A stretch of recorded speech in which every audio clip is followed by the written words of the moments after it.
کیا فرقوں اور مولویوں کی منجی ٹھکنی بند ہو جانی چاہیے؟ جی بالکل نہیں ہونی چاہیے، اس کی وجہ کہ ہے ہی اتنے زیادہ ہیں، منجی بار بار ٹھکنی چاہیے۔ جیسے یہ جماعت جو ہے وہ لفظ لوگ بول رہے ہوتے ہیں اخوان المسلمین، یہ اخوان المسلمین نہیں ہے، جماعت کا نام ہے اخوان المسلمون، اصل میں لفظ مسلمون ہے۔ میں نے بتایا ہر چیز حالت روا پیش میں ہوتی ہے، مسلمین تب بنے گا جب پیچھے الا یا اس طرح کے حروف جر آ جائیں گے، لفظ المسلمون ہوگا، المسلمین کوئی لفظ نہیں ہے۔ پہلی بات یہ ہے کہ یہ لفظ اخوان نہیں بلکہ اخوان ہے۔ دوسری بات یہ ہے کہ اخوان المسلمین یہ لفظ ہی درست ہے، اخوان المسلمون یہ لفظ درست نہیں ہے، کیونکہ اگر اخوان پر الف لام نہ لگایا جائے تو المسلمین ہی بنے گا، کیونکہ مضاف الیہ ہے اور مضاف الیہ حالت جر میں ہوتا ہے۔ ہاں اگر اخوان کے شروع میں الف لام لگا دیا جائے تو پھر یوں پڑھیں گے الاخوان المسلمون۔ اور مرزا جو کہہ رہا تھا کہ المسلمین تب ہوگا جب پیچھے کوئی الا یا کوئی اور حرف جار آئے، تو ہم مرزے سے ہی پوچھ لیتے ہیں۔ قرآن کریم میں ایک جگہ ہے اول المسلمین، دوسری جگہ ہے اول المسلمین، ایک آیت میں ہے افنجعل المسلمین، اور ایک آیت میں ہے ہوا سماکم المسلمین۔ تو کیا ان آیات میں المسلمین سے پہلے کوئی حرف جار ہے؟ مرزے کی تحقیق کے مطابق تو ان آیات میں المسلمین نہیں ہونا چاہیے۔ بہرحال اس طرح کی تحقیقات سن کر نحو کے ماہرین یقیناً پریشان ہوں گے۔ نبی صلی اللہ علیہ وسلم ہمارے سید ہیں، ہمارے سردار، اور ہم آپ صلی اللہ علیہ وسلم کے سید ہیں۔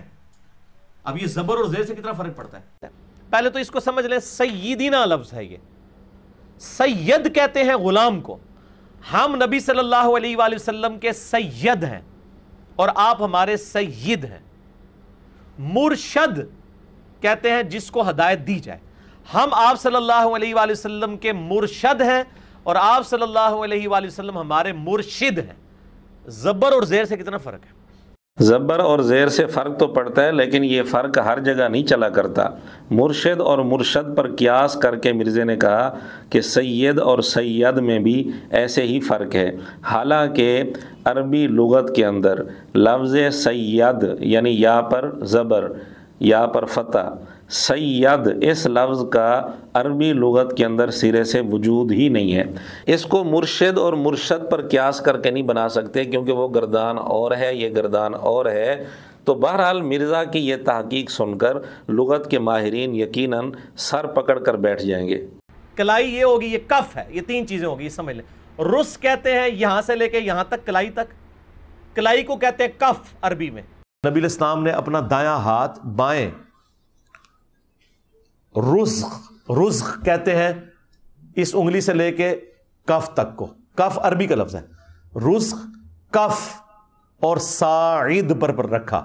باقی جو نسائی کی بات کر رہے ہیں ابو داؤد کی، وہ بھی آپ کے پڑھنے میں غلطی لگی ہے، اس میں جو الفاظ ہیں وہ ہے دایاں ہاتھ بائیں رزق کف اور ساعد پر رکھا۔ حالانکہ مرزا جس کو رسق کہہ رہا ہے اس کو عربی میں کف کہتے ہیں، اور مرزا جس کو کف کہہ رہا ہے اس کو عربی میں رسق کہتے ہیں۔ یعنی مرزا نے یہ بات بالکل الٹ بتا دی اور پورے کانفیڈنس کے ساتھ بتائی، اور ایک دفعہ نہیں بلکہ بار بار اپنی یہ تحقیق پیش کی اور پورے کانفیڈنس کے ساتھ۔ یہاں مرزے کا ہی ایک جملہ ہم آپ کو سنا دیتے ہیں۔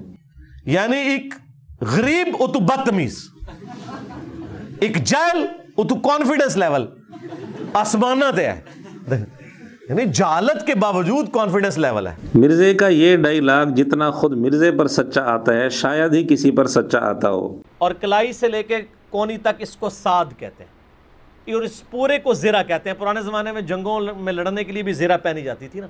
اب زرہ عربی زبان میں کہتے ہیں درمیانی، یہ انگلی سے لے کر، ہاتھ کی درمیانی انگلی سے لے کر کونی تک کو، جیسے پرانے زمانے میں جنگوں میں زرہ پہنا کرتے تھے لڑائی کے لیے، یہ زرہ۔ مرزا نے زراع اور زرہ ان دونوں کو ایک سمجھ لیا، جبکہ یہ دونوں الگ الگ لفظ ہیں، ان کے حروف بھی بالکل مختلف ہیں، بلکہ الگ الگ زبان کے لفظ ہیں۔ زراع عربی لفظ ہے اور زرہ اردو لفظ ہے، اور مرزا نے ان دونوں کو ایک سمجھ لیا۔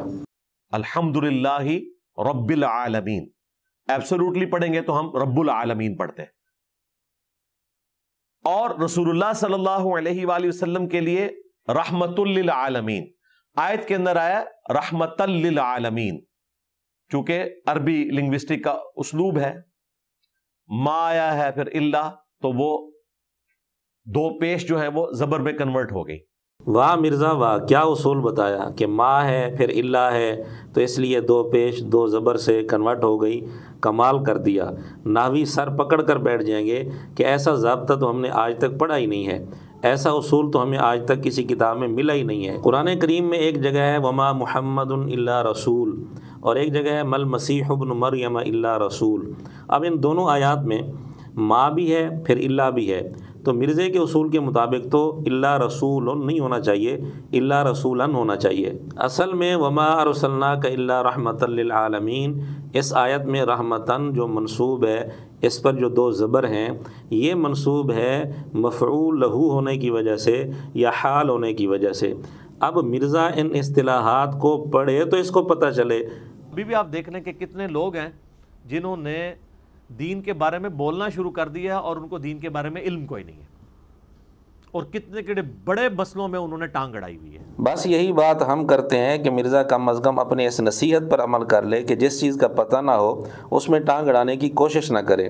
اب صرف نحو جب مرزے نے نہیں پڑھی ہوئی، عربی گرامر جب مرزے نے نہیں پڑھی ہوئی، خواہ مخواہ اس میں ٹانگ اڑانے کی ضرورت کیا ہے؟ والہدیہ، اور تمہاری قربانی کے جانوروں کو بھی نہیں جانے دیا، یعنی صلح حدیبیہ کے موقع پر معکوفاً ان یبلغ محلہ، کہ وہ جانور اپنی قربان گاہوں تک پہنچ جائیں، یعنی جا کے مینا کے اندر قربان ہو، وہاں تک انہوں نے جانے بھی نہیں دیا۔ یہ محلہ کا لفظ اردو میں بھی لفظ استعمال ہوتا ہے، اردو میں ہم محلہ کہتے ہیں، یہ لفظ محلہ ہے عربی کا، لیکن اردو میں چل جاتا ہے۔ اردو میں اس لفظ کا اصل تلفظ ہے محلہ، اور عربی میں بھی اس معنی میں لفظ محلہ ہی بولا جاتا ہے، جبکہ مرزا کہہ رہا ہے کہ اصل میں عربی کے اندر یہ لفظ ہے محلہ اور ہم اس کو محلہ پڑھ لیتے ہیں۔ یہ دونوں باتیں ہی درست نہیں ہیں۔ عربی میں محلہ اکٹھا لفظ ہمیں کہیں اس کا استعمال نہیں ملا، البتہ آیت کے اندر جو لفظ ہے یہ دو الگ الگ لفظ ہیں۔ محلہ، محل الگ لفظ ہے، ہو ضمیر الگ لفظ ہے۔ مرزے نے اس کو ایک ہی لفظ سمجھ لیا اور پھر اس سے یہ نتیجہ نکالا کہ اصل لفظ محلہ ہے اور ہم اس کو محلہ پڑھ لیتے ہیں۔ فلما افاق، جب انہیں افاقہ ہوا، یہ اردو میں بھی لفظ استعمال کرتے ہیں، دوائی کے بعد کہتے ہیں افاقہ جے ہون، یہ عربی دا لفظ ہے افاقہ، ٹھیک ہے، لیکن اردو میں میرے لئے افاقہ جب لکھتے ہیں تو چھوٹی ہے ساتھ ویسے ہی لگا دیتے ہیں، ٹھیک ہے نا۔ یہ لفظ آفاق ہے جب وقف کریں تو، جب انہیں افاقہ ہوا، حالانکہ اردو میں بھی اس کا اصل تلفظ افاقہ ہے اور عربی میں بھی یہ لفظ افاقہ ہی استعمال ہوتا ہے، جیسا کہ صحیح مسلم حدیث نمبر 7279 میں بھی یہ لفظ استعمال ہوا ہے وَأَسْرَعُهُمْ إِفَاقَةً۔ اور آیت کے اندر جو لفظ ہے فلما افاقہ، اس میں افاقہ یہ فعل ہے، اور اردو میں جو ہم استعمال کرتے ہیں وہ فعل استعمال نہیں کرتے بلکہ وہ مصدر ہوتا ہے افاقہ، اور عربی کے اندر بھی افاقہ کا مصدر افاقتن ہی ہے، اس لیے جو ہم لفظ پڑھتے افاقہ اس میں ہاں ویسے نہیں لگائی گئی۔ مرزے نے سمجھ لیا کہ یہ لفظ اصل تھا افاق اور اردو میں آ کر افاقہ بن گیا، یہ دونوں باتیں ہی غلط ہیں۔ اصل میں بھی افاقہ لفظ ہی تھا اور اردو میں بھی اس کا اصل تلفظ افاقہ ہی ہے۔ باقی افاقہ بعض لوگ پڑھ دیتے ہیں، جیسے کتاب کو بعض لوگ کتاب پڑھ دیتے ہیں۔ جب آپ وقف کریں گے تو اگلی آیت کو پھر حالت رفع میں سٹارٹ کریں گے، اقتلوا یوسف۔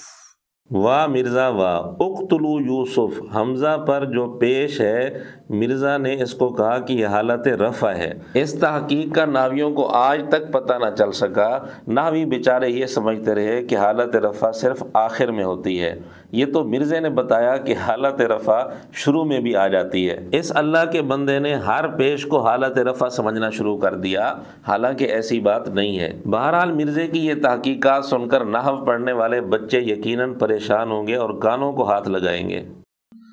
اذکروا نعمت اللہ، یاد کرو اللہ تعالیٰ کی نعمت کو۔ اچھا یہاں بھی آپ دیکھیں، اگر میں اس کو ملا دیتا لِقَوْمِ اذْكُرُوا اللَّهَ بننا تھا، لیکن اب میں اس کو پڑھ رہا ہوں اذکروا نعمت اللہ، کیونکہ میں نے لِقَوْمِ پر وقف کیا تو اب الف کے اوپر پیش خود سے لگانی ہوگی، کیونکہ آپ نے اس کا سٹارٹ لینا نا، مبتدا تو ہونا چاہیے نا۔ اچھا مبتدا ہونا چاہیے، یعنی اذکروا میں حمزہ پر جو پیش لگایا گیا تو تو مرزا نے کہا کہ یہ شروع میں مبتدا ہونا چاہیے۔ واہ بھائی واہ، یہ نحو کی دنیا میں نیا مبتدا نکلا ہے جس کا آج تک نحویوں کو پتہ نہ چل سکا۔ اب ان کے لیے اگلا وہم ان کو ڈالیں آپ، دیابنا کو، دیوبندیوں کو عربی میں دیابنا کہتے ہیں نا، جیسے وہ بریلویوں کو بریلویہ، تصغیر کے سیغے کے ساتھ۔ لو جی، مبتدا تو نیا آیا تھا، اب تصغیر بھی نئی آ گئی۔ اب تک علماء بچوں کو یہ پڑھاتے رہے کہ تصغیر کے لیے ضروری ہے کہ پہلے حرف پر پیش ہو اور دوسرے حرف پر زبر ہو اور تیسرا حرف یا ساکن ہو، جیسے قریش، سہیل وغیرہ وغیرہ۔ لیکن مرزے نے آ کر بتایا کہ یہ ساری چیزیں کوئی ضروری نہیں ہیں، ان کے بغیر بھی تصغیر بن جاتی ہے۔ آپ مجھے بتائیں، ایک کوئی دنیاوی طور پہ بہت پڑھا لکھا بندہ ہے لیکن اس کو عربی یا اردو نہیں آتی ہے اور اس کی اپنی زبان کے اندر قرآن کا ترجمہ نہیں ہے، تو جب قرآن اس کے ہاتھ میں دیں گے تو وہ بیچارہ اس فیلڈ میں تو چڈو ہی ہوگا نا۔ مرزے کے اس جملے کا مصداق مرزے سے بہتر کون ہوگا؟ کس لیے؟ لِتَعْلَمُوا عَدَدَ السِّنِينَ، تاکہ تم سالوں کا حساب رکھ سکو، والحساب، اور یہ سالوں کے کیلنڈر کا حساب رکھ سکو۔ یہ سال کا لفظ جو ہم اردو میں استعمال کرتے ہیں، عربی میں سن ہے، جو ہم یہ کہتے ہیں نا سن عیسوی، یہ لفظ سن نہیں ہوتا، سن ہوتا ہے، ٹھیک ہے۔ اردو لنگوسٹک میں چل جاتا ہے لیکن لفظ ہے سن، یہ عربی کا لفظ ہے۔ عربی لغت کے ماہر یہ تحقیق سن کر یقیناً حیران ہوں گے، کیونکہ عربی لغت میں سال کے لیے لفظ سن کہیں بھی نہیں ملتا۔ سن کا معنی دانت بھی ہے اور عمر بھی ہے اور بھی کئی معنی ہیں، لیکن سال کے لیے لفظ سن کا استعمال عربی لغت میں نہیں ملتا۔ آیت میں لفظ تھا سنین، سنین میں چونکہ سین کے نیچے زیر ہے تو مرزے نے سمجھ لیا کہ شاید یہ سن کی جمع ہے، حالانکہ یہ سن کی جمع نہیں بلکہ سنتن کی جمع ہے، اور سنتن کا لفظ بھی قرآن کریم کے اندر کئی آیات میں استعمال ہوا ہے۔ اور اردو میں بھی سن لکھنے کے لیے جو اصل علامت استعمال ہوتی ہے اس میں آپ غور کریں، سین، نون، ہا، یہ 3 حروف اس کے اندر موجود ہیں، تو یہ علامت سنتن سے بنی ہے۔ پھر کثرت استعمال کی وجہ سے ہا کو تخفیفاً حذف کر دیا گیا، اب اردو میں سن کا لفظ استعمال ہوتا ہے۔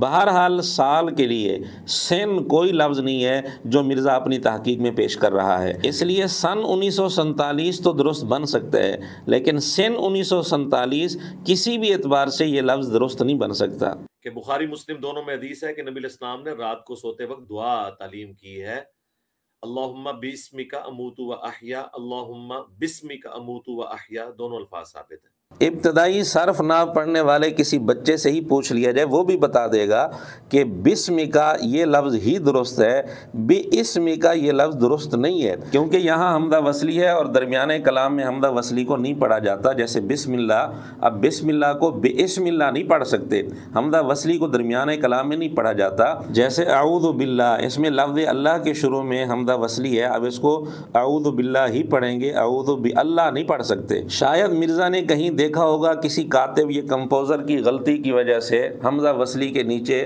زیر لگی ہوئی ہوگی، تو مرزے کی یہ تحقیق ہوگی کہ بسمکا اور بے اسمکا دونوں ہی درست ہیں۔ نبی علیہ السلام کے پاس بیٹھے ہوئے تھے تو انہوں نے بھونی ہوئی دب لا کے رکھی، عربی میں دب کہتے ہیں، دال با دب، اردو میں ہم اسے وہ گو، ویسے گو کا لفظ اپروپریٹ نہیں ہے، سانڈا لفظ ہے اصل میں، چھپکلی سے تھوڑی سی بڑی ہوتی ہے، حلال ہے کیونکہ یہ سبزی خور ہے، ہاں یہ سبزی خور ہے، عربی بڑے شوق سے کھاتے ہیں گو، دب کہتے ہیں۔ آپ یوٹیوب پہ بھی دب لکھیں نا تو پوری عربیوں کی ویڈیوز کھل جائیں گی۔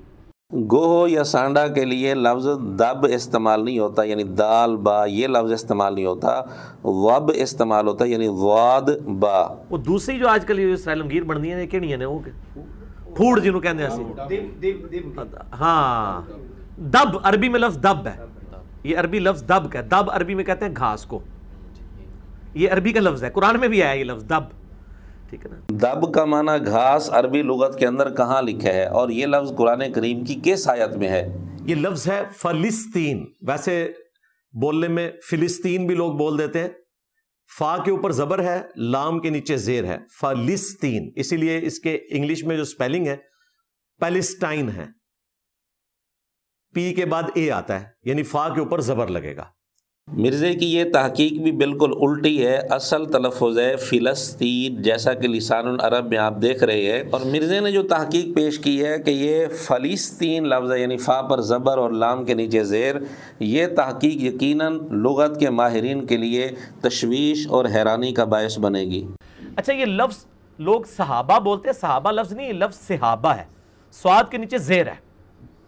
اب کئی ایسے جاہل قسم کے لوگ ہیں، وہ ہماری بھی یوٹیوب کی ویڈیو کے نیچے کمنٹس کر رہے ہوتے ہیں، یہ صحابہ کو صحابی کیوں بول رہے ہو؟ اللہ دے بندو، نہ تو عربی آمدی ہے، نہ تو دین دی اس نے ڈیٹیلز نے۔ آپ یہ کرنے کے بجائے یہ پوچھ لیں کہ لفظ کیا صحیح ہے۔ ایک وہ جس طرح پنجابی کہنا ہے، ایک غریب اتو بدتمیز، ایک علم نہیں ہے اوپر کانفیڈنس لیول، کہ آپ صحابہ کو صحابی کیوں بولتے ہیں، یہ تو غلط ہے۔ بھائی آپ غلط بول رہے ہیں، لفظ صحابہ ہے، سواد کے نیچے زیر ہے، صحابہ، ٹھیک ہے، صحابہ لفظ نہیں ہے، ٹھیک ہو گیا جی۔ اس کو کہتے ہیں چوری پھر سینہ زوری۔ غریب تو بدتمیز، یہ لفظ جس گفتگو میں مرزا دوسروں پر فٹ کر رہا ہے، عین اسی گفتگو میں خود اسی لفظ کا مصداق بن رہا ہے۔ مرزے کا کانفیڈنس لیول دیکھیں، مرزا کہتا ہے کہ لفظ صحابہ نہیں ہے، صحابہ لفظ ہے، حالانکہ لفظ صحابہ بالکل درست ہے، جیسا کہ لسان العرب وغیرہ میں آپ دیکھ سکتے ہیں۔ یعنی پہلے 100 سال صحابہ کا قرن، اگلے 100 سال تابعین کا قرن، اور اس سے اگلے 100 سال تبع تابعین کا قرن۔ تو یہ پہلے 300 سال انہی کو قرون اولا بھی کہا جاتا ہے۔ اکثر مولوی جب روب ڈالنا چاہتے ہیں نا وہاں پہ، تو کہتے ہیں قرون اولا میں یہ تھا، ٹھیک ہے نا۔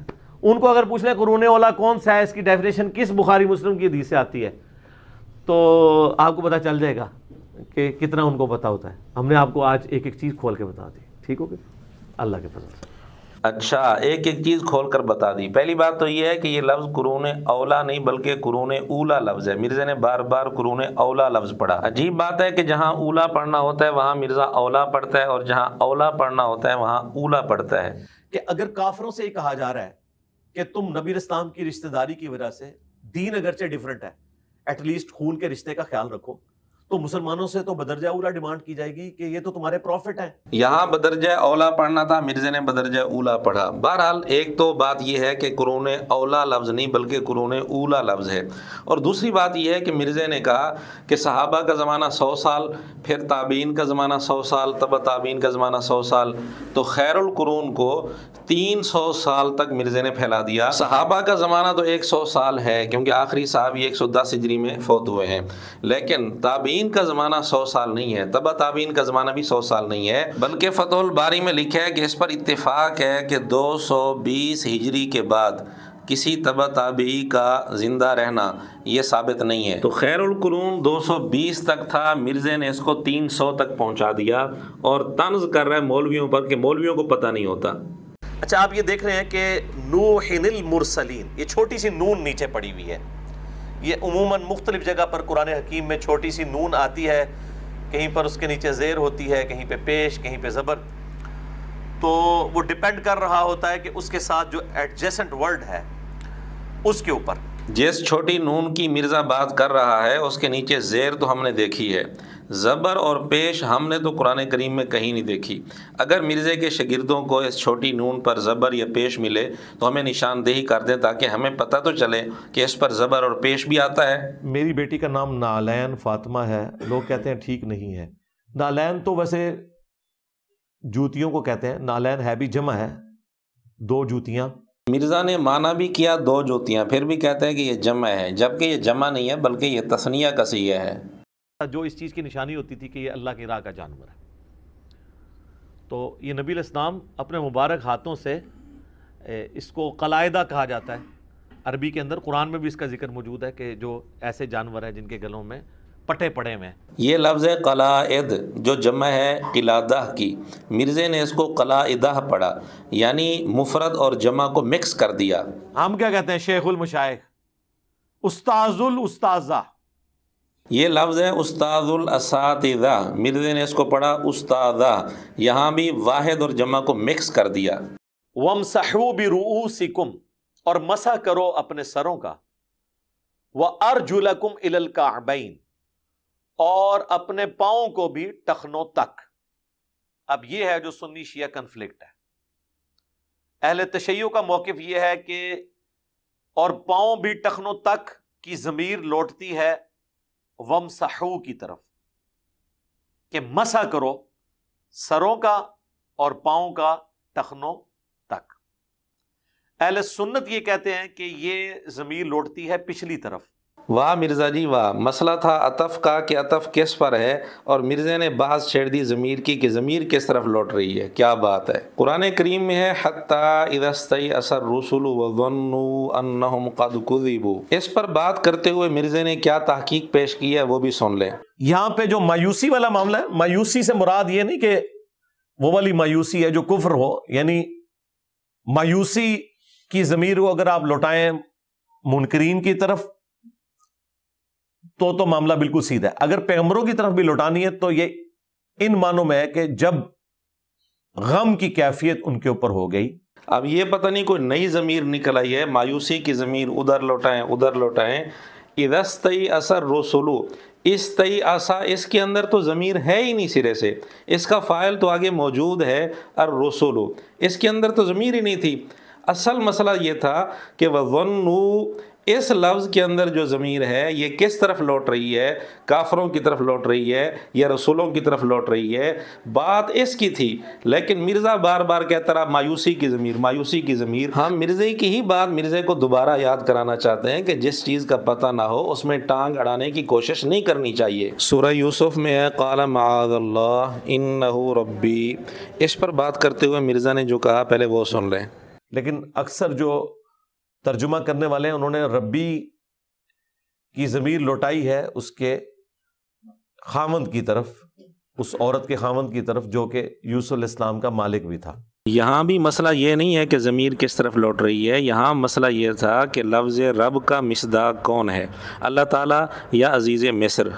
وَخُتِمَ بِي النَّبِيُّونَ، مجھ پر سلسلہ نبوت کو ختم کر دیا۔ وہاں خاتم کا لفظ ہے، زیر والا، جو یہ کہتے ہیں نا خاتم کا لفظ دکھائیں، خاتم تو مور ہوتا ہے، خاتم بھی ہے مسلم نے اندر۔ واہ مرزا واہ، کمال کر دیا۔ مسلم شریف کی حدیث میں تھا خوتیمہ، خوتیمہ کے لفظ سے مرزا ثابت کر رہا ہے خاتم کا لفظ۔ خوتیمہ فعل ماضی مجہول ہے اور خاتم اسم فاعل کا صیغہ ہے، ماضی مجہول سے اسم فاعل کا صیغہ ثابت کر رہا ہے۔ اصل میں مرزا نے صرف یہ دیکھا کہ خوتیمہ میں بھی تا کے نیچے زیر ہے اور خاتم میں بھی تا کے نیچے زیر ہے، لہذا خوتیمہ سے خاتم ثابت ہو گیا۔ اور سیدہ فاطمہ حضور کا زخم دھوتی تھی، اور جب خون نہیں رک رہا تھا تو انہوں نے کاٹن کا ایک کپڑا جلا کے اس کی راکھ زخم پہ رکھی حضور کے یہاں پہ، یہ نیچے کے دانت جو 4 شہید ہوئے تھے تو وہ خون رکا۔ حدیث میں لفظ آتا ہے کوسیرت رباعیتہ، یعنی حضور علیہ الصلوۃ والسلام کا رباعی دانت شہید ہوا تھا، ٹوٹا تھا، مکمل شہید نہیں ہوا تھا، کچھ حصہ ٹوٹا تھا۔ اصل میں دانتوں کے مختلف نام ہیں، جو سامنے والے دانت ہیں بالکل درمیان میں، 2 اوپر 2 نیچے، ان کو کہتے ہیں ثنایا، اور ان ثنایا کے بالکل ساتھ اوپر بھی اور نیچے بھی، دائیں طرف بھی بائیں طرف بھی ایک ایک دانت ہے۔ ان 4 دانتوں میں سے ہر ایک دانت کو رباعی کہتے ہیں۔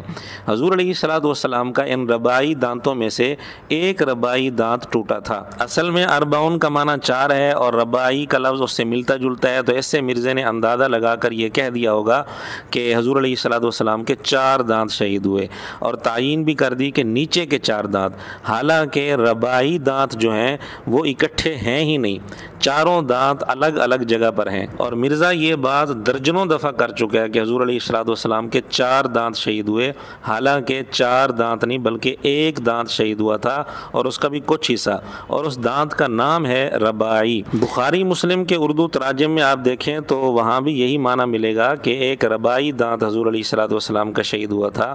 اگر کسی کتاب میں کسی کی اردو ترجمے کے اندر 4 دانت والا ترجمہ کیا گیا ہے تو وہ بالکل غلط ہے، اس لیے کہتے ہیں کہ خالی اردو ترجمہ دیکھ کر اکتفا نہیں کیا جا سکتا۔ تمہارے لیے اتنا ہی کافی ہے کہ ہاتھ زانوں پر رکھو، زانوں پر، جس کو ہم عربی میں پٹ کہتے ہیں۔